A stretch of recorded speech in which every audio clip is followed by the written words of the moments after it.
Hello everyone, magluto tag sudan. Magandam ko para sa mga sudanon. So saning andam mo na to ang mga ricados, no? Ay para igluto na natog sugod, na regular-go na to ang trabaho, no?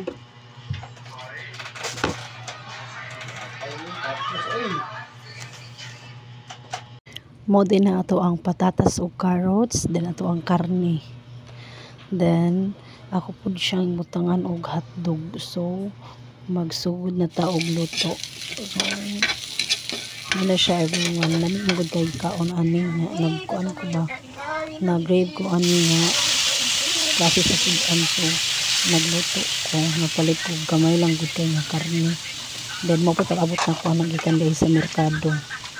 Dayon pag kuman ako abot sa balay, taod, mag-prefer dayon ko sa lutuonon nga sudan.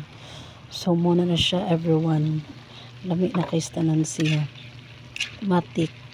Luto dayon sa dugayan. Anyway, palit ra day ko nagtunga sa kilo nga baboy, tapos atay 1/4. So, lami na kay siya, everyone. Try ninyo luto.